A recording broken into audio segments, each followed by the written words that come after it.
자, 이제 고린도전서 강의 25번째 시간 결혼한 사람은 이라는 내용으로 말씀을 함께 나누겠습니다. 오늘 말씀은 요즘에는 뭐 기준이 별로 없어요. 뭐 이성교제를 할 때 어떻게 해야 되는지, 그 다음에 뭐 사람을 사귀고 결혼을 한다는 건 어떤 의미인지, 결혼하고 자녀를 키운다는 것은 또 어떤 의미인지, 우리가 또 함께 결혼을 유지해 간다는 건 또 어떤 뜻인지, 그리고 나이가 들어가면서 자녀를 결혼을 시키고 분가를 시킨다는 의미는 뭔지, 그리고 늙어서 우리가 죽는다는 건 어떤 의미가 있는지, 이런 것들을 참 모릅니다. 그리고 병에 걸린다는 게 어떤 뜻인지, 뭐 이런 것들도 잘 모르죠. 그래서요, 사도 바울은 그 문제들 중에 하나인 결혼에 관한 문제가 이제 대단히 교회에서도 중요하고, 그 다음에 각 개인에게도 아주 중요한 문제라 이 문제를 좀 다루려고 하는 것입니다. 이 말씀은 고린도 교회가 처한 상황이 매우 음란하고, 또 교회에마저도 그 문제들을 다스리지 못하고 있으니까 이제 이론적인 근거들은 어쨌든 있어야 될 거 아닙니까? 그래서 그 근거들을 분명히 하자라는 의미에서 그 각 가정과 성도에게 그 전하는 충고적인 이야기입니다.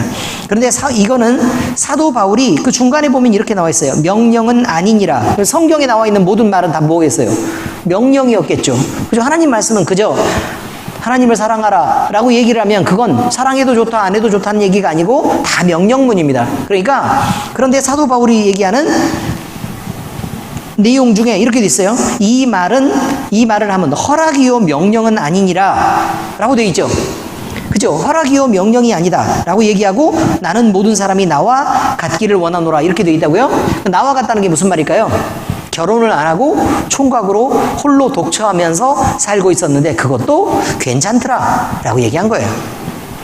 근데 어떤 의미에서는 괜찮더라. 그리고 다음 주에는 그 내용에 대한 것을 얘기를 할 것입니다. 그렇지만 사도 바울이 아무 근거 없이 그렇게 충고를 하고 있는 것은 아닙니다. 사도 바울이 성경 전체에 대한 이해가 안 돼서 결혼에 대해서, 이게 결혼이 무엇을 의미하는지는 뻔히 알잖아요. 결혼은 신랑 되신 예수 그리스도와 신부인 교회의 관계를 표현하는 것인데, 거기에 대한 가장 적절한 예로 사람들은 어떻든 체험을 할 수가 없으니까 결혼을 통해서 그 영광들을 한번 체험하고 느끼고 생각하고, 또 자녀를 낳으면서 하나님의 자녀인 우리에게 어떤 사랑을 베풀고 어떻게 맹목적으로 우리에게 쏟아부으시는가라는 것을 알게 하기 위해 가정을 이루고 또 자녀가 있는 것입니다. 그러니까 그것을 허락하신 하나님은 하나님을 배우게 하려고 이런 것들을 우리에게 주시고 가르치고 하는 건데, 뭐 이런 것들은 뭐 굳이 다 하지 않아도 그 사랑을 알 수 있다면 괜찮기도 하다라고 지금 얘기를 하고 있으니까, 세상의 제도가 하나님을 알고 이해하는 것을 얼마든지 도와줄 수는 있지만 반드시 그것을 통해서만 하나님을 알아갈 수 있는 것은 아니다라는 얘기를 말하고 있는 것이죠. 세상에 허락된 제도가 그렇다 그 말입니다. 예를 들면 아브라함은 첩을 두었습니다. 그죠? 첩을 두었습니다. 그 다음에 또 신앙을 가진 아주 많은 사람들이 처와 첩을 두고 쭉 그렇게 살았습니다. 그래서 자녀들의 문제도 생겼고, 종의 자식과 그 다음에 본처의 자식은 분명히 구분이 되죠. 이스라엘 백성이 진영을 짜가지고 앞으로 전진할 때도 본처의 자식들은 앞쪽에 있고 종의 자식들은 뒤에, 군대 뒤편에 이렇게 있어요. 그럼 본처의 자식들은 앞에 나가서 뭘 해야 돼요? 전쟁해야 돼요. 전쟁. 뒤에 있는 애들은요 따라와요. 아시겠죠? 그럼 전쟁은 주로 누가 해야 돼요? 전쟁은 본처의 자식들이 하는 거란 뭐예요? 본처의 자식들이 하는 거라고. 근데 재밌는 건 본처의 자식들에게 싸워서 죽으라고 내보내느냐, 그게 아니에요. 하나님이 이 전쟁을 하고 있으니까 너희는 가서 보라는 거예요. 그러니 본처의 자식들은 하나님이 일하시는 걸 현장에서 직접 보고 간증할 기회가 있는 거고, 종의 자식들은 그 기회가 줄어드는 거예요. 의미를 아시겠어요? 하나님의 자녀는 시험도 깊고 은혜도 깊은 거예요. 그래서 더 농도가 진한 삶을 살게 돼요. 더 깊은 은혜와 더 높은 곳을 바라보게 되니까 이렇게 더 폭넓고 더 많은 생각을 하면서 살아야 되고 더 많은 절제도 해야 되고 더 많은 일도 해야 되고 더 많이 용서도 해야 되고 더 많이 사랑도 해야 되고 그래서 사람이 사는데 그냥 평범하게 오늘 편하게 눈 뜨고 일어나가지고 그냥 맛있는 거나 먹고 또 푹 쉬다가 이렇게 그렇게 사는 것과는 다른 인생을 하나님이 요구하신다. 그런 의미예요. 어쨌든 오늘 엘림교회에 속한 각 성도와 온 교회 교인들은 오늘 성경 말씀을 통해 내가 처한 위치에서 결혼을 했다면 결혼한 위치에서 아직 결혼하지 않았다면 결혼하지 않은 위치에서 각 가정과 그 다음에 남편과 아내에 대한 것들은 어떤 의미가 있는가라는 것을 잘 살피고 배워서 자기 신앙의 문제 그 다음에 가정 내에서 자기 책임에 대한 문제 또 신앙적인 것을 어떻게 배워갈 것인가라는 그 문제를 한번 잘 점검하는 계기가 되기를 바랍니다. 자, 말씀을 다시 한번 보겠습니다. 내가 너희가 쓴 문제에 대하여 말하면 그러면 이 말이 무슨 말이겠어요? 고린도 교인들이 이러이런 교회 문제가 있으니까 너희가 쓴 문제에 대해서 말한다 라고 얘기했으니까 그럼 이런 건 어떻게 했으면 좋겠습니까? 라는 문제에 대한 질문이 있었겠죠. 그렇죠? 그래서 남자가 여자를 가까이 아니함이 좋으나 이렇게 돼 있어요. 동감하는 거 아닙니까? 남자가 여자를 가까이 하지 않는 것이 좋다. 그러나 어쩔 수 없이 가까이 할 수밖에 없는데 음행을 피하기 위하여 남자마다 자기 아내를 두고 여자마다 자기의 남편을 두어야 한다. 이렇게 얘기하죠. 세상에 나가보면 남편이 있어도 아내가 있어도 그것을 절제하지 못하고 마음껏 음행을 하는 사람들도 있습니다. 원래 자기가 결혼을 할 때 약속했던 것들을 지키지 않는 것입니다. 그래서 온갖 더러움에 자기를 내버려 두고 방탕함으로 자기의 인생을 사는 사람들도 있다. 그리고 세상에 나가면 그런 사람들이 많다는 것입니다. 그런데 우리가 분명히 지금까지 우리가 배운 바에 의하면 우리와 그들의 처신은 분명히 다르다라고 얘기했습니다. 왜냐하면 하나님을 아는 쪽과 하나님을 모르는 쪽이 있습니다. 하나님을 모르는 쪽은 희망이 육신밖에 없는 것입니다. 그걸 인정해 주자는 거야. 육신밖에 없어요. 그러면 그 육신은 곧 죽고 소멸하고 이제 영원한 지옥에서 고통을 받아야 되는데 설사 우리는 알고 그들은 모를지라도 이것은 알죠. 육신이 끝이라는 거예요. 그러니 젊었을 때 자기가 가진 육신과 건강과 돈과 각종 재물을 이용해서 자기가 가진 재주와 외모들을 다 사용하면서 꾸며가지고 단 한 번뿐인 인생을 즐기면서 살자는 게 나쁜 것인가? 그들의 철학에서는 얼마든지 그럴 수 있다고 얘기하는 것입니다. 그것이 우리가 볼 때 죄지 그 사람들이 볼 때는 인생에서 마지막 희망일 수도 있는 것이라 그 말이에요. 당뇨병에 걸린 환자가 있는데요. 합병증으로 이제 여러 가지 막 합병증이 몽땅 다 있습니다.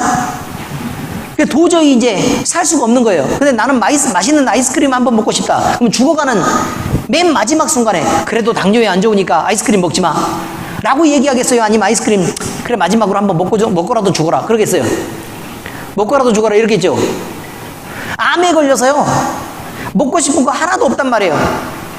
그런데 소화도 못 시키는 사람이 나 소고기 한 점만 먹고 싶어 라고 얘기하면 구워서 맛있게 해다가 갖다 줘야 돼요? 아니면 암이니까 안 돼요? 라고 얘기해야 돼요? 구워서 갖다 줘야 된다고요. 그래서 의사들도 맨 마지막이 딱 되면요 먹고 싶은 것도 잡숫게 하고 쉬고 싶은 거 하고 싶은 거 다 하게 하세요 라고 하죠. 그거 무슨 말이에요? 끝났어요 라는 얘기라고. 그런 인생을 사는 사람들이 있단 말입니다. 그러니 그들의 기준을 우리가 생각할 때 그 사람 나쁘다라고 손가락질하지 말기로 하자 그 말이에요. 아시겠어요? 그럴 수 있어요. 왜냐하면 그들은 그럴 수밖에 없고 또 그렇지만 이제 이쪽으로 와서 하나님을 믿고 또 우리는 영생에 대한 소망이 있는 사람들이란 말이죠. 영생에 대한 소망이 있는 사람들이 영생의 소망이 없는 사람들처럼 인생의 마지막까지 육신의 희망을 걸고 그렇게 사는 것이 과연 옳으냐 이 말이에요. 하나님이 그렇게 살으라 그랬냐는 거예요. 의미를 아시겠습니까? 그건 아니잖아요. 그러니 우리는 절제하는 게 맞고 그들은 놀고 방탕한 게 맞단 말입니다. 그러니 그들이 옳은 대로 하는 것을 우리가 손가락질하고 그럴 필요는 없다 그 말이죠. 근데 문제는 교회 안에 그것들을 끌고 들어오는 것은 분명히 문제가 있어서 그러지는 않아야 된다는 얘기를 지금 하고 있는 것입니다. 이해가 잘 되십니까? 됐죠? 네. 왜 저 사람들은 저렇게 하는데, 그런데 교회 안에 들어와서도 나도 저 사람들처럼 마음대로 육신을 즐기면서 살고 싶어 라고 하는 사람들도 얼마든지 있을 수 있다. 그러면 그런 사람들은 어떻게 하라고요? 형제가 그렇게 하게든 가까이 하고 말도 붙이지 말고 교회에서 쫓아내야 된다, 이렇게 얘기했잖아요. 교회의 거룩함을 유지하기 위해.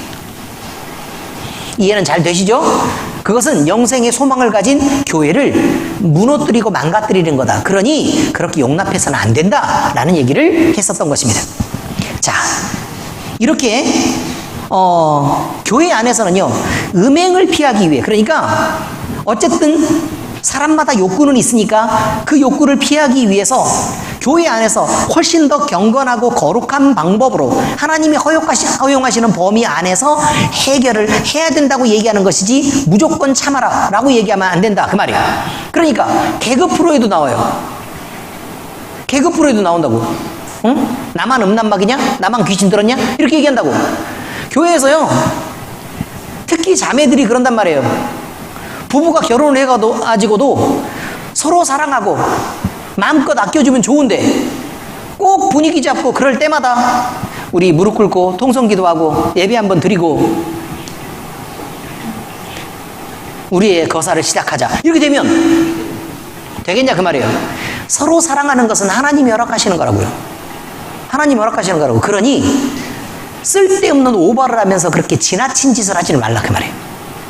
의미를 다들 이해하시겠죠? 그래야 됩니다. 자, 남편은 그 아내에 대한 의무를 다하고 아내도 그 남편에 대해서 그렇게 할지니라. 그런데 단순한 의미만 얘기하는 게 아니에요. 육체적인 의미의 의무도 있고, 경제적으로, 사회적으로, 또 감정적으로, 신앙적이고 영적으로 여러 가지 의무들이 있죠.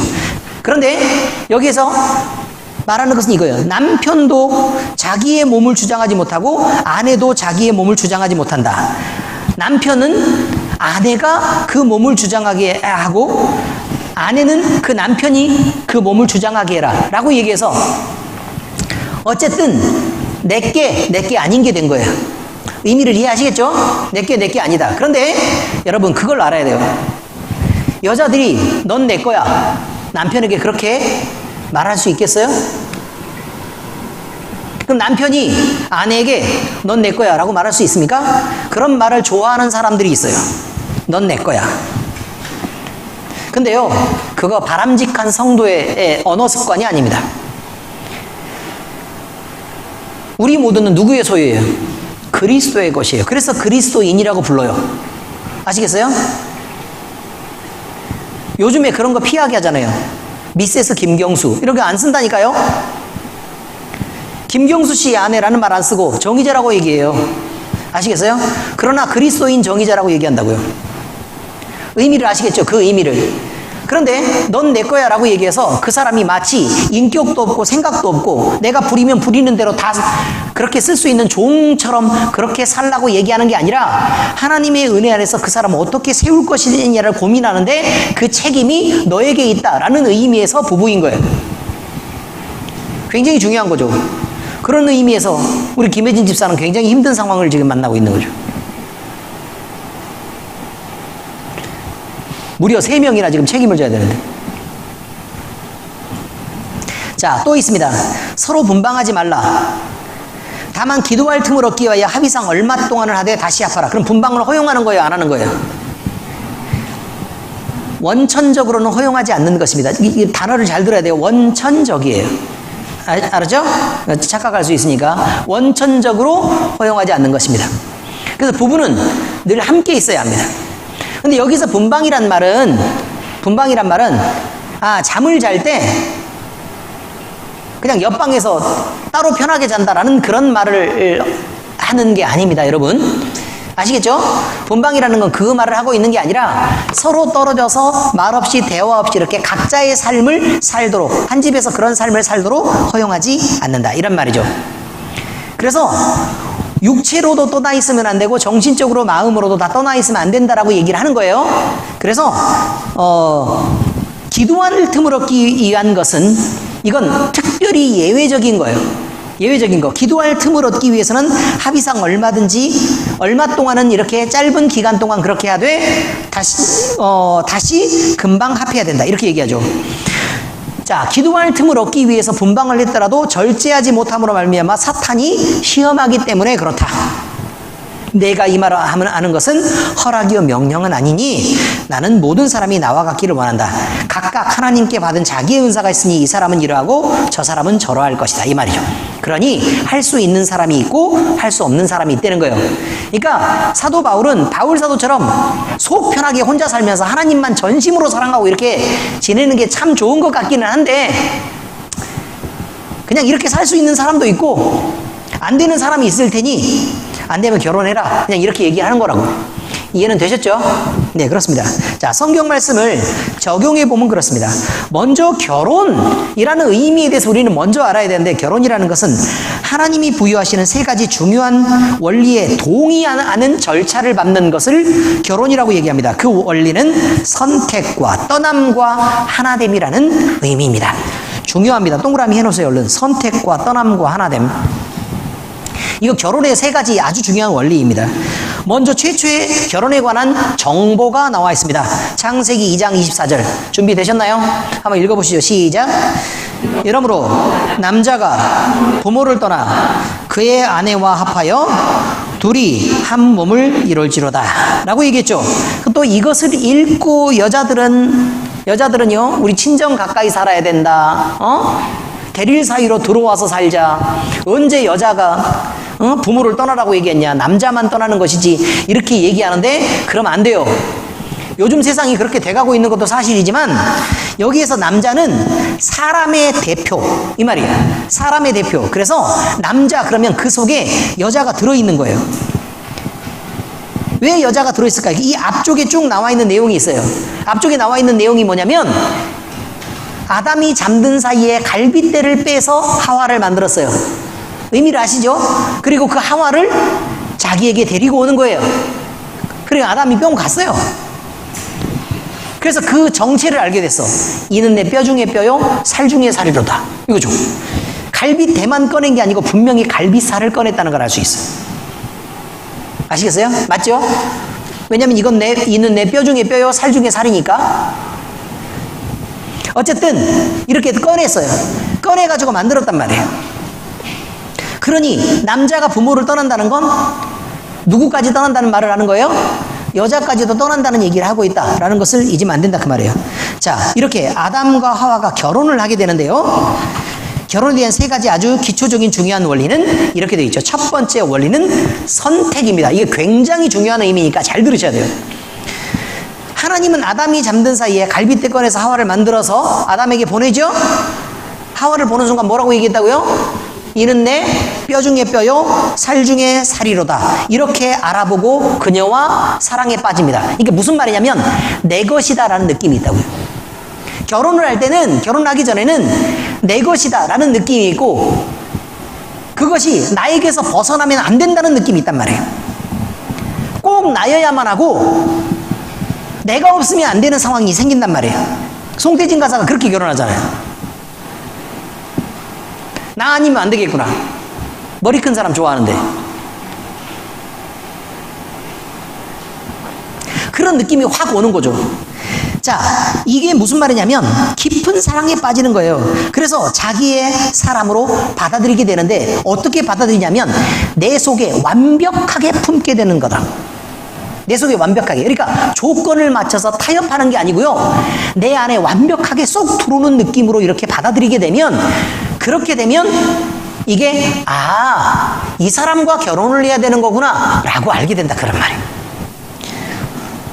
결혼은 조건을 따져서 만나는 게 아니에요, 여러분.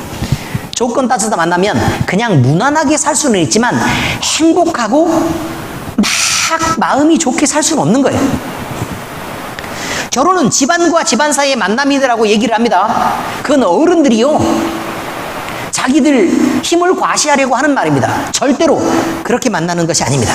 결혼이란 하나님이 만드시고 내게 보내주신 이성에 대해 뭐라고요? 이성에 대해요. 이성. 아셨죠? 뭐에 대해서요? 이성에 대해서 지극한 사랑의 감정이 들어서 내 사람으로 확신하고 반드시 나여야 하겠다.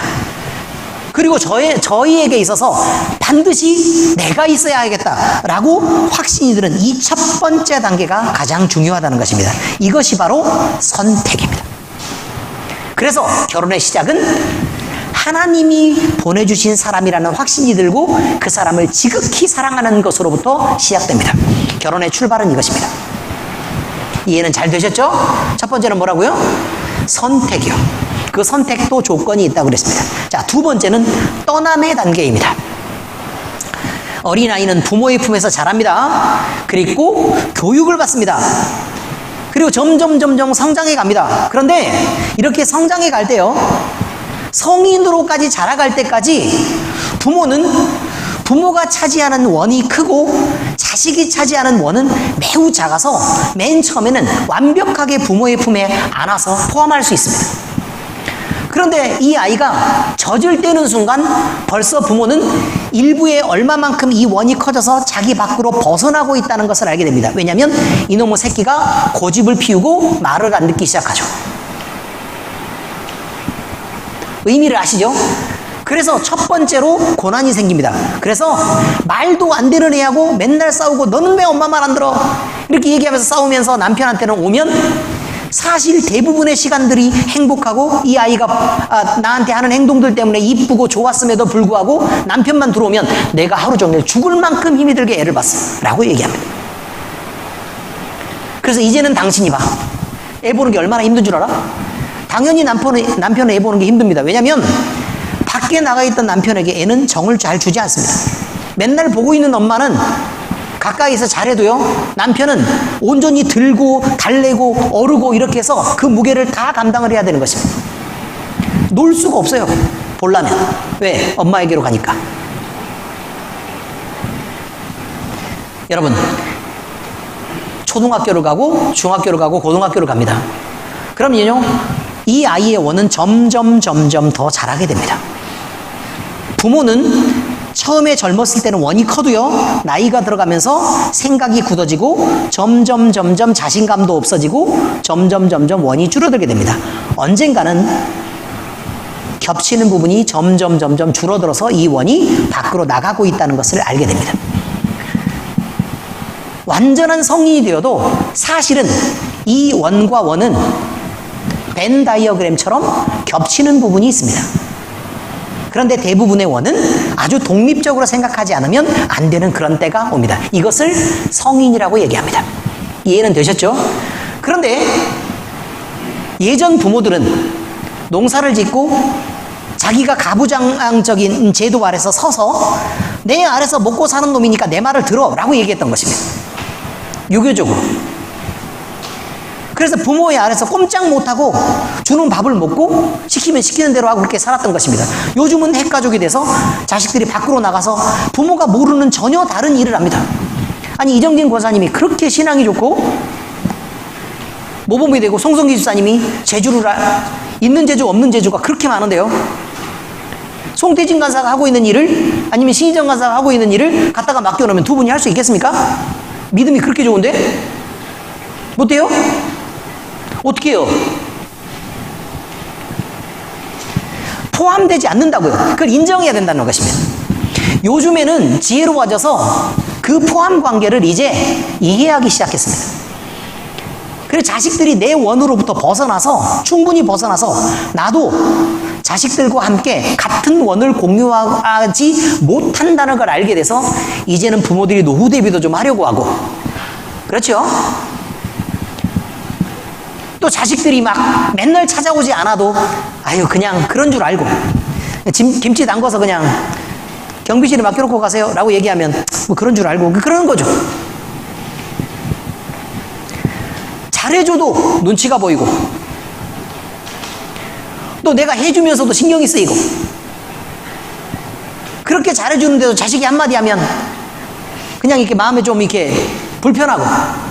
근데 자식들은 안 그런 줄 아십니까? 똑같아요. 부모에 대해서 열심히 최선을 다해보려고 하는 것입니다. 근데 부모는 나를 이해하는 것 같지도 않거든. 그리고 내 마음도 잘 모르고 그저 옛날 어렸을 때처럼 계속 나를 그렇게 붙잡고 이야기하고 함께 있고 싶어하고, 그다음 내 시간도 뺏고 내 생각도 뺏고, 어떻게 보면 부모한테 더 잘해라, 더 잘해라, 더 잘해라 이렇게 얘기하면서 계속해서 내 경제적인 독립성을 허용하지를 않고, 이러면 어떻게 자식이 부모 옆에 붙어 있겠습니까? 그렇지 못하죠. 성인이란 뜻이 그거예요. 다른 사람의 도움 없이도 자기 일을 스스로 책임지고 할 수 있는 능력을 말하는 것입니다. 경제생활도 스스로 책임을 져야 합니다. 사회생활도 스스로 책임져야 합니다. 밖에 나가서 일어난 일을 부모가 따라다니면서 할 수 없어요. 우리는 강남 살지도 않고 우리 엄마가 그렇게까지 적극적이지 않잖아요. 또 가정생활도 다른 이들의 의견을 참고는 할 수 있겠지만 모두 자기 스스로 판단하고 결정하며, 그리고 그 결정한 결과에 대해서 스스로 책임질 수 있어야만 바람직한 성인인 것입니다. 언제까지 부모 탓하고, 다 자란 성인이 언제까지 부모가 나를 뭐 어떻게 키웠네, 내가 그 사랑할 때 왜 안 받아줬어, 다 지나간 얘기 아닙니까? 시간을 되돌려요? 성인이면 그것마저도 스스로 책임져야 된다는 것입니다. 이해는 하시겠죠? 그래서 과거에 상처받았어요, 이런 얘기는 꺼내지도 마세요. 예수 그리스도의 이름으로 깔끔하게 털고 새로 시작하시기 바랍니다. 그 상처가 여러분에게 전혀 도움이 되지 않습니다. 결혼도 마찬가지입니다. 결혼하는 남녀는 독립적인 가정을 이뤄서 우리는 독립적인 생활을 시작할 거예요 라고 시작하는 것입니다. 그러므로 시작을 위해서 부모에게 손을 벌리면 안 되는 것입니다. 그리고 살아갈 때에도 의지하면서 사는 것은 안 됩니다. 부모가 돕는 것은 부모가 부모로서의 역할을 하는 것입니다. 그리고 도와주겠다 그러면 기꺼이 그것을 감사하게 받을 수 있는 것입니다. 그러나 부모에게 의무로 그것을 요구할 수 있는 게 아니라 부모의 호의를 받아들이는 것입니다. 잘 생각하셔야 합니다. 그래서 부모님이 혹시나 도와주시면 아, 감사하다 이렇게 생각할 줄 알아야 돼요. 우리 자식을 키우는데 어머님이 와서 애를 봐준단 말이에요. 그러면 그때 내 자식만 되나? 자기 손자 손녀도 되지? 이렇게 생각하지 말고 내 새끼인데 나이 드신 부모님이 와서 고생하시면서 봐주는구나, 참 감사하다 이렇게 알아야 된다 그 말이에요. 부모는 되도록 애들이 잘할 수 있도록 그다지 특별히 할 일이 없으면 봐주는 것도 나쁘지 않습니다. 애들이 이쁘잖아요. 그렇죠? 괜찮습니다. 이렇게 서로가 자기의 기준을 놓지 말고 성경이 얘기하는 기준 속에서 서로를 이해하고 용납하면 감사할 줄도 알고 배려할 줄도 알고 이렇게 쉬워지는 것입니다. 그런데 둘 다 의지해서 떠나지 못하면 어렵고 마음의 싸움이 되는 것입니다. 그 마음속에 싸움이 되면 잘하고도 불편하고 열심히 하는데도 감사하지 않는 거예요. 뭘 엄청 잘해주는데도, 예를 들어 뭐 우리가 뭐 엄청 어려운 일이 있어서 부부가 얘기를 해가지고 열심히 돈 벌어가지고 이렇게 빚이 한 3천만 원 있으면 갚으려고 이렇게 노력을 한단 말이에요. 근데 부모님이 갑자기 오셔서 나한테 3천만 원 있으니까 니네 이거 그냥 3천만 원 빚 갚는 데 써라 라고 얘기 줬단 말이에요. 그럴 수 있죠. 그러면서 와서 한다는 말이 일주일에 한 번씩은 집에도 좀 찾아오고, 요렇게 말이 시작되면 안 받는 게 낫지 않겠습니까? 그리고 시아버지한테 전화도 좀 자주 드리고 요렇게 얘기한단 말이에요. 뭐 전화 자주 하라는 거 뭐 나쁜 건 아니지만 굳이 3천만 원 주면서 얘기할 필요는 없잖아요. 그러지 마시라고. 독립적인 성인들이 만드는 독립적인 가정에 대해서 이해할 수 있어야 됩니다. 여러분, 젊은 여러분들이 출발할 때 마찬가지입니다. 여러분이 독립을 꿈꾼다면, 그리고 독립적인 가정, 성경적인 가정을 만들려고 시작한다면 결혼은 크게 해서 시작하는 게 아닙니다. 우리가 할 수 있는 것들로 시작해서 정말 독립을 꿈꾸고 하나님 앞에 복을 구해서 우리 가정의 시작은 미약하지만 나중에 하나님으로 창대하게 되는 꿈을 꾸셔야 합니다. 중요합니다. 알았지, 보은아? 강집사님 걱정 안 해도 괜찮겠습니다.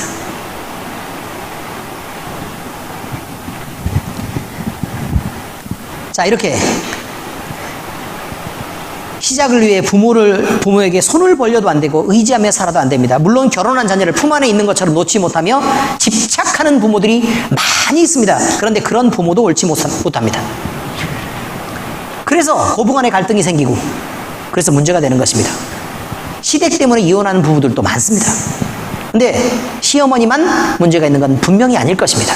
그러나 시어머니도 문제가 있는 건 맞겠죠. 그러므로 결혼한 부부는 반드시 스스로 독립적으로 서야 합니다. 그러면 부모의 간섭도 줄어들게 됩니다. 세 번째는 하나됨입니다. 하나됨.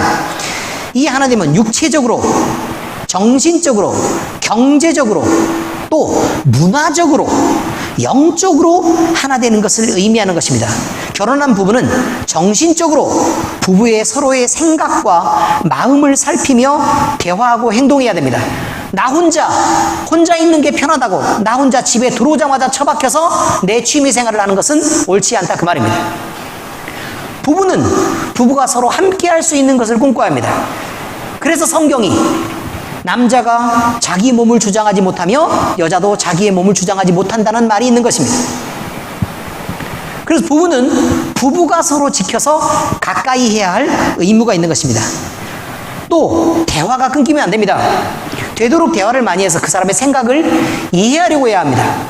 평소에 지나가는 대화가 있는 사람은 여러 가지 주제들이 만나고 어려움들이 있었을 때 말을 할 수 있습니다. 그런데 대화가 끊어져 버리면 내게 어려움이 있어도 그 사람에게 말할 수가 없습니다. 어색하고 서먹서먹합니다. 도와달라는 얘기를 못합니다. 나 이렇게 어려운데 우리 같이 도와서 이거 해야 될 것 같은데 이런 얘기를 못합니다. 실제로 가정 내에서 두 사람이 해결해야 되는 문제들도 허심탄회하게 말할 수가 없는 입장에 있는 부부들이 적어도 우리 대한민국의 70% 이상이 됩니다. 가정이 단 한 가지 문제, 둘이 함께 해야 되는 문제가 있는데 서로 외면하는 것입니다. 그 책임이 마치 자기에게 없는 것처럼, 그리고 그 말을 꺼내는 게 불편한 것처럼 그렇게 행동합니다. 그런 부부들 너무 많습니다. 이것은 바람직한 부부가 아닙니다.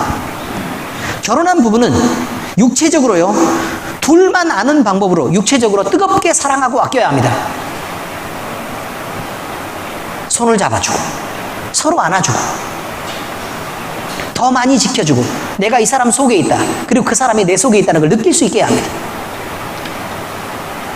이런 관계들이 끊임없이 유지가 돼야 됩니다. 이것은 부부가 가질 의무입니다. 또 가정을 이루면 같은 경제를 꾸미고 이해하고 도와야 합니다. 그래서 한쪽이 어려움을 당하거나 또 한쪽이 불편함을 겪게 됐을 때는 부부는 자기가 가진 것들을 아낌없이 내놓고 도울 수 있어야 합니다. 하나의 경제를 꾸미는 것은 그렇게 중요한 것입니다. 서로 우리 간사들 부부를 보니까 독립적으로 내가 버는 것은 일단 내가 챙기고 네가 버는 건 네가 챙기자, 이렇게 살아가고 있습니다. 아니, 이런 부부들이 성경적으로 잘못됐다고 지금 얘기하고 지적하는 거 아니니까 잘 들어야 합니다. 왜냐하면 이런 부부가 대한민국에 너무 많으니까 잘 들어야 합니다. 이것을 분리라고 얘기하지 않습니다, 여러분. 뭐가 분리냐면 내가 아는 것을 이 사람이 몰라야 한다는 것입니다. 내가 경제적으로 이만큼을 벌어서 이만큼을 모으고 이만큼을 쓰고 있는 걸 저 사람에게 비밀로 해서는 안 된다는 것입니다. 아시겠습니까? 그리고 저 사람이 벌고 있는 걸 내가 모르고 저 사람이 감추고 있는 걸 내가 모른다라는 것은 말이 안 됩니다. 이것은 부부가 그렇게 경제를 운영해서는 안 된다는 것입니다. 이거는 경제가 만약에 둘이 공개된 상태에서 만약에 이렇게 경제를 운영을 하는 것은 경제를 우리가 두 개를 서로 다르게 운영을 해보자라고 얘기를 해서 타협을 하고 있는 것이지 부부가 경제를 나눈 것이 아닙니다. 이건 잘 기억해야 합니다. 경제가 나눠져서 불리게 됐다는 것은 너와 나는 서로 개인적으로 돈을 벌고 아예 너는 나 나는 나로 해서 어려움 있을 때는 네가 너 알아서 해, 나는 나 알아서 해 라는 것까지 가서는 된다 안 된다? 안 된다고 얘기하는 것이죠. 모두 오픈돼야 됩니다. 빚이 얼마가 있는지, 또 경제 생활을 어떻게 하고 있는지, 이 돈을 어떻게 쓰는지 오픈되어 있어야 합니다. 적어도 부부는 그래야 합니다. 마땅히 그렇게 해야 합니다. 의미들을 잘 기억하시기 바랍니다. 어쨌든 같은 경제를 꾸미고 이해하도록 도와야 합니다. 부부는 함께 할 수 있는 관심과 취미를 갖도록 해서 분리되는 것을 피해야 합니다. 취미가 다르면 대표적인 취미는 예전에 분리되는 취미는 낚시였습니다. 낚시하면 가정을 버리고 온갖 돈을 다 끌어서 장비를 사고 티코를 타고 보트를 싣고 갑니다. 무슨 말인지 이해는 잘 하실 것입니다. 고급 텐트를 사고 비싼 장비를 삽니다. 차는 온갖 낚시 도구가 쓸려 있어서 가족 한 명도 태울 수 있는 공간이 생기지 않습니다. 여러분, 시간만 나면 낚시를 가버립니다. 부부가 무슨 얘기할 기회가 생기겠습니까? 그리고 한 여름날에 모기가 들끓는 그곳으로 가서 나한테 앉아서 라면을 끓이고 밥을 하라고 얘기합니다. 어떤 여자가 따라가서 열 몇 시간 동안 거기서 앉아서 밥하고 라면 끓이고 가만히 앉아 있겠습니까? 그걸 말이라고 합니까? 당신도 낚시를 해 라고 얘기하지만 낚시도 취미가 있어야 하는 거지 미끼 아무나 손으로 만지고 오랜 시간 동안 아무나 기다리는 거 아닙니다. 움직이는 파도를 보면 어지럽습니다. 배를 타면 멀미가 납니다. 아니, 어떻게 하겠습니까, 그걸? 그래서 붕어 낚시 가자 그러면 모기가 들끓습니다. 어떡하냐고요, 그걸? 밖에 나오니까 공기 좋고 시원하잖아. 아니, 김포 살면서 뭔 소리예요, 지금 그게? 촌입니다. 이렇게 분리돼서는 안 된단 말이에요. 내가 못 따라오는 곳으로 자꾸 가게 되는 거 안 돼요. 요즘에 많이 생기는 것은 컴퓨터 게임입니다. 컴퓨터 게임은 둘이 얼굴 보고 하는 것이 아닙니다. 한쪽에 빠져서요, 시간이 얼마 가는지도 모르고 건강한 습관을 망칩니다. 일단 병에 걸려요. 정신적으로도 중독에 걸리고 나쁜 자세 때문에 여러 가지 디스크도 생기고 운동을 안 해서 생기는 여러 가지 문제들도 많이 있습니다. 게임에 빠져있는 사람 치고 건강한 사람이 아주 드뭅니다. 특히 척추가 건강하거나 목이 건강하거나 폐가 건강한 습관을 가진 사람들은 드물고 괜히 삐쩍 말랐는데도 이상하게 라면만 먹어서 복부 비만이 아주 많은 그런 일들을 많이 겪게 됩니다. 송태진 간사는 참고로 대부분은 근육입니다.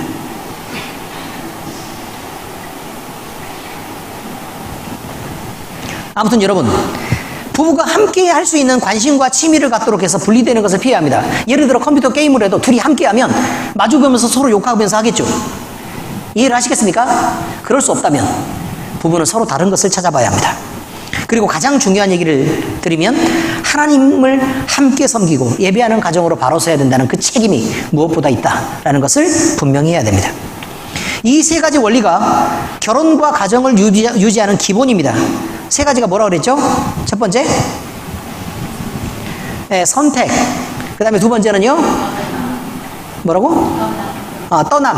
분리가 돼야 된다 이 말이에요. 세 번째는요, 하나됨. 이 세 가지 원리가 결혼에 아주 깊이 스며들어 있습니다. 하나님은 그렇게 만드셨습니다.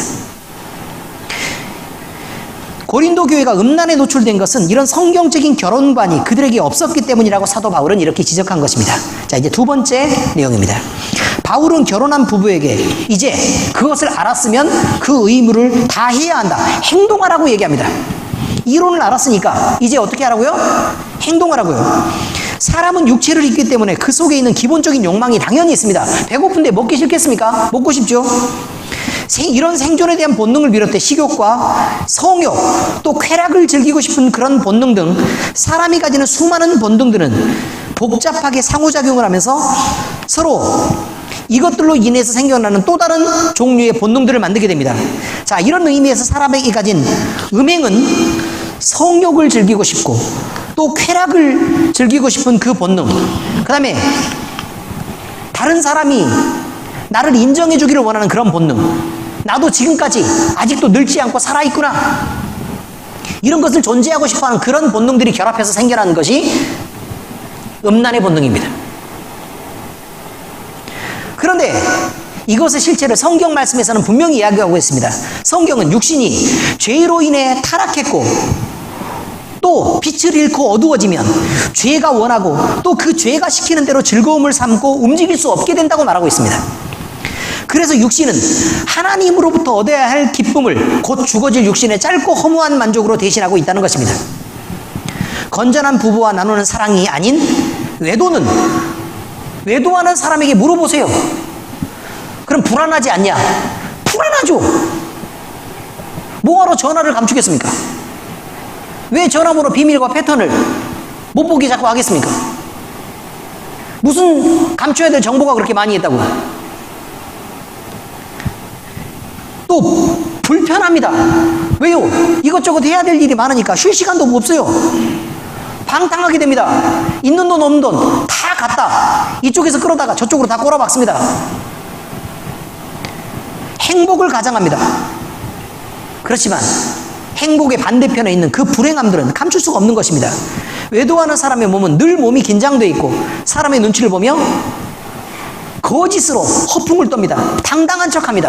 그래서 잘못하지 않는 것처럼 행동합니다. 또요, 부자인 것처럼 행동합니다. 그렇지 않으면 외도는 여자가 떠나니까 센 척해야 합니다. 그래야 자존심이 안 상하니까. 자기가 잘못한 걸 커버를 하고도 남아야 되니까. 또 순간의 허무한 만족을 위해 온갖 괴로움을 다 감당해야 되는 것입니다. 그것이 외도입니다. 뭐하러 갑니까 그걸?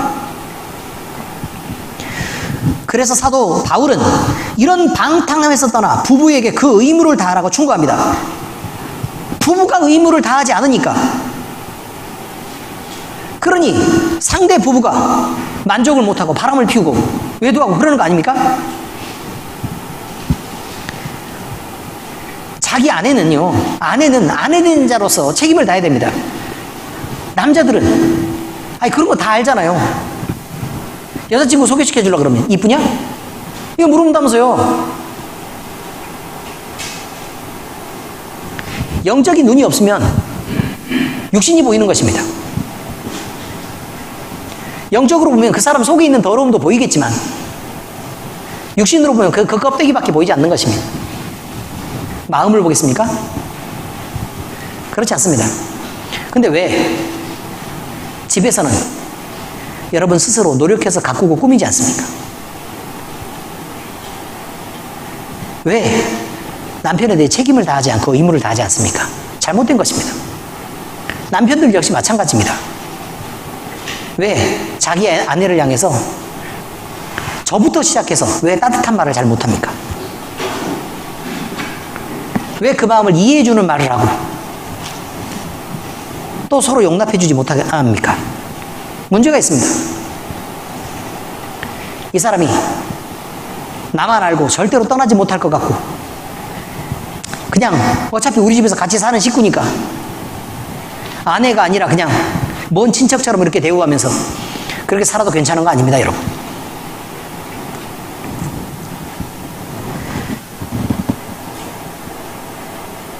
부부가 마음을 함께 나눠야 하고 즐겁고 때로 힘든 대화를 함께 할 수 있어야 하고 성경 말씀대로 서로 사랑하며 온전히 하나가 되는 노력을 해야 합니다. 부부는 노력해야 합니다. 결혼 전에는 저 사람이 이쁘게 나를 봐주니까 또는 멋있게 봐주니까 노력을 덜 해도 괜찮습니다, 여러분. 그리고 젊을 때잖아요. 얼마나 이뻐, 젊을 때는. 근데 점점 나이 들어가잖아요. 지방이 쌓여가고 피부는 퍼석퍼석해지고요. 웃음소리도 호호호호해서 아로 바뀝니다.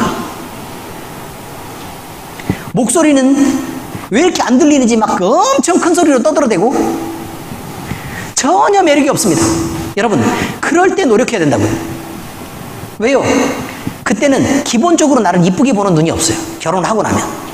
그럼 그때는 노력해야죠. 아가씨 때는 나를 이쁘게 봐줬으니까 덜 노력해도 괜찮은데 꼭 그때만 맹렬하게 노력하고 결혼하고 나서 여러분이 그 의무를 다하지 않는다는 것은 잘못된 것이란 말입니다. 성경적으로도 옳지 않습니다. 단장해야 합니다. 부부가 상대에게만 의무와 책임을 강요하고 당신은 왜 그래? 당신 이렇게 해야 되는 거 아니야? 또 당연히 남편이면 이렇게 해줘야지 라고 얘기합니다. 남편도 마찬가지입니다. 아니, 아내가 돼가지고 밥도 제대로 안 켜주고 빨래는 왜 안 하냐? 청소 이게 뭐야 이게? 발로 툭툭 차고 다닙니다. 지가 하면 되죠. 그렇지 않습니까? 정작 자신은 상대를 살피지 않습니다. 서로에게만 의무를 강요합니다. 남편은 아내에게서 몸과 마음이 떠나고 아내 역시 자기 남편에게서 멀어지게 됩니다. 그러면 부부는 하나님이 만드신 가정의 의무를, 또한 처음 결혼을 작정할 때 품었던 각오대로 서로를 향한 의무들을 다하지 못하게 됩니다. 그러면 안 됩니다. 하나님이 말씀하신 것을 지킬 수 있고 내가 처음에 품어서 꿈꾸었던 가정을 만들도록 노력해 나가야 합니다. 나는 하려고 하는데 저 사람이 말을 안 들어요. 아니, 하려고 하는 것부터 그냥 하세요. 그럼 반은 될 테니. 이것이 음행을 피하고 가정을 바로 세우는 길인 것을 믿으시기 바랍니다. 내가 책임을 다하지 않을 때 다른 방법으로 남편들은, 또한 아내들은 음행을 하게 됩니다. 다음입니다. 세 번째입니다. 사탄은 우리가 약점이 있는 것을 알고 그것을 이용해서 우리를 무너뜨리려고 합니다. 죄의 세상에서 육신을 가지고 사는 인간은 누구나 어쩔 수 없이 예외 없이 죄를 범하며 살 수밖에 없습니다. 죄 없이 살 수 있습니까? 그렇지 못하다는 얘기입니다. 그것은 거룩한 길을 걷고자 하는 성도인 우리라도 결코 예외는 아닐 것입니다. 성도인 우리 역시 죄의 세상에서 육신을 입고 살아가는 한 사람의 인간이기 때문에 그렇습니다. 이 세상에서 지배의 권리를 하나님으로부터 양도받은 사탄은 되도록 모든 영혼이 죄를 범하고 자기와 함께 지옥에 빠져 영원한 멸망의 길로 가기를 원합니다. 그래서 할 수만 있다면 수단과 방법을 가리지 않고 온갖 것을 유혹하고 위협하기도 하고 또 괴롭히기도 하고 또 좋은 것을 준다고 타협하기도 하고 또 이런 즐거움이 있지 않냐, 이런 즐거움이 있지 않냐, 이런 재미가 있지 않냐라고 온갖 즐거움을 갖고 자극합니다. 그러면 인간은 사탄에게 쉽게 자기의 약점을 노출시키고 여기가 내 약점이야 라고 말합니다. 그러면 사탄은 그 약점을 집요하게 파고들어 결국 모든 영혼을 멸망으로 이끄는 것입니다. 우리는 예수님만 아니었다면 꼭 멸망할 수밖에 없는 그런 영혼이었던 것입니다. 얼마나 다행인지 모릅니다. 그러니 우리는 그것을 알아야 합니다. 사탄이 우리가 약점을 보이는 순간 그걸 집요하게 파고들어서 결국은 우리를 멸망으로 끌고 가게 할 거다. 죄에 대해서 한 번 타협하기 시작하면 그것은 더 많은 죄를 양산하게 됩니다. 죄는 고구마 줄기 같은 것입니다. 캐면 그 안에 고구마가 있고 또 따라가서 또 캐보면 또 고구마가 있고 또 들어가서 또 캐보면 또 고구마가 있습니다. 죄는 그렇게 갑니다. 그래서 얘기합니다. 술을 마시는 것이 얼마나 더 나쁜 죄를 범하게 할 것인가. 또 돈을 함부로 쓰는 습관은 얼마나 나를 더 죄악되게 할 것인가. 세상의 즐거움을 찾아 주의를 빼먹고 한 번 놀러 가기 시작하면 얼마나 더 많은 죄에 빠지게 될 것인가. 내가 딱 이번 한 번만 바람피고 끝내겠다라고 생각해서 시작한 이 음행이 얼마나 내 인생의 마지막까지 괴로움을 줄 것인가 라는 것을 사람들은 모른다는 것입니다. 약점은 잡히면 끝나는 것입니다. 이제 성경 말씀의 적용입니다. 결혼한 부부는 하나님이 주신 가정의 의미를 다시 생각하고 서로의 의무를 다하는 것이 첫 번째입니다. 결혼은 하나님이 내게 이끄신 귀한 사람을 만나 내가 그에게 내 노력과 책임을 다하겠다 헌신을 약속하며 그렇게 나를 사랑하고 있는 부모를 떠나서 둘이 온전히 하나를 이루겠다고 작정하고 그렇게 가정을 이룬 것입니다. 그러므로 부부는 각자가 나태하게 책임을 미루지 말고 서로 사랑함으로 배려하고 아끼며 먼저 그 사람을 향해서 행동하는 본을 보여야 합니다. 이것이 결혼한 부부가 해야 될 일입니다. 두 번째입니다. 예외적인 분리는 먼저 반드시 상대의 동의를 얻어야 합니다. 부부가 하나로 행동하지 못할 피치 못할 사정은 언제나 올 수 있습니다. 그렇다면 부부는 상대에게 먼저 말하고 동의를 구해야 합니다. 만약 동의하지 않는다면 신앙은 예외라는 거 아시죠? 하나님을 떠나라 라고 얘기하면 그럴 수는 없습니다. 왜냐하면 하나님을 알기 위해 부모가 있는 것이니까, 부부가 있고 부모가 있는 것이고 가정이 있는 것이니까 하나님은 둘째로 두어서는 안 되는 것입니다. 그러니 신앙은 예외여야지만 우리가 이 세상을 살아가면서 그 외에 만나는 그것이 어떤 문제이든 간에 자기의 기준을 포기하고 상대에게 맞춰야 합니다. 직장에 가서 엄청 바쁜 일이 생겼습니다. 근데 아내가요, 그것을 이해하지 못하고 자꾸 들어오라고 합니다. 그러면 들어가야 될까요? 일을 해야 될까요? 들어가야 돼요? 일을 해야 돼요? 들어가야 됩니다. 그럼 일은 어떻게 될까요? 망가지게 되겠죠. 돈은요? 줄어들겠죠? 그럼 아내가 뭐라고 얘기하겠습니까? 나가라 그러겠죠. 그럼 나가서 열심히 일하면 됩니다. 시간이 걸리든 어쩌든. 무슨 말인지 아시겠어요? 여러분, 그것이 어떤 문제이든 간에, 예를 들어 또 이것도 맞습니다. 외식을 자꾸 나가자고 합니다. 외식 나가요. 그럼 돈이 어떻게 되겠어요? 부족해지겠죠. 그럼 쓸 돈이 있어요, 없어요? 없어요. 그럼 다른 거 하고 싶으면 할 수 있어요, 없어요? 없죠? 그럼 돈을 벌어오라고 얘기합니다. 근데 돈을 벌어오는데 한계가 있습니다. 그럼 외식할 수 있습니까, 없습니까? 없습니다. 여러분, 그럼 결국 돈을 아끼게 되는 습관을 갖게 됩니다. 필요에 따라서 불만이 생기든 어쩌든 간에 그 습관들은 더 많이 쓰고 싶어서라도 참게 됩니다. 놀러 갈 수 있어요, 없어요? 자꾸 쓰면 못 가요. 그래서 저축하게 됩니다. 놀고 싶어서. 이제 그것이 어떤 문제이든 간에 내 기준을 포기하고 상대의 기준이 그렇게 옳다면 싸우지 말고 거기에 맞추는 연습이 필요합니다. 그리고 이거 잘 들어야 돼요. 그 이후의 결과가 어떠하든 그 책임을 너 때문에 그렇게 됐잖아 라고 상대에게 묻고 타박해서는 안 됩니다. 그냥 흘러가는 대로 두시는 것입니다. 신앙을 위해서 어떻게 하시라고요? 흘러가는 대로 그냥 두라고요. 굉장히 어려운 일일 것입니다. 그럼에도 불구하고 우리는 그 일을 해낼 수 있어야 합니다. 왜냐하면 부부는 처음부터 그렇게 하기로 부부가 된 것이기 때문에 그렇습니다. 만약에 그렇게 하기로 부부가 된 게 아니라면 여러분은 결혼을 환상을 갖고 결혼한 것이지 하나님이 주신 고귀한 뜻을 따라 결혼한 것이 아닙니다. 이제부터라도 그 결혼의 의미를 다시 찾아가야 합니다. 자, 세 번째, 하나님과의 만남은 부부간의 만남보다 우선합니다. 바울은 기도할 틈을 얻기 위해서 얼마 동안 합의하고 떨어져 있어도 좋다고 그 예외를 인정합니다. 근데 기도를 하고 싶은데 합의를 안 해줘요. 그럼 기도해요, 못해요? 못해요, 사실은. 그러니까 분방하지 말고 기도할 수밖에 없는 상황이 생기는 거죠. 자, 이렇게 합의를 통해서라도 기도를 해야 된다라고 바울이 그 예외를 인정하는 것은 하나님과의 관계가 온전해야 가정도 온전히 지킬 수 있고 생각도 바르게 될 수 있기 때문에 그렇습니다. 온전한 신앙은 자기의 위치에서 부부인 상대에게 진심을 다해 마음을 쓰고 행동하게 합니다. 신앙이 무너지면 그저 육신의 즐거움을 따라 자기 만족을 위해서 살게 됩니다. 그렇게 하면 가정도 부부도 무너지고 마는 것입니다. 내가 옳은 대로 행동해 라고 해서 끊임없이 잔소리하는 사람이 만들어지게 되는데 그것이 바로 신앙이 없어서 그렇습니다. 그럼 신앙이 생기면 어떻게 해야 될까요?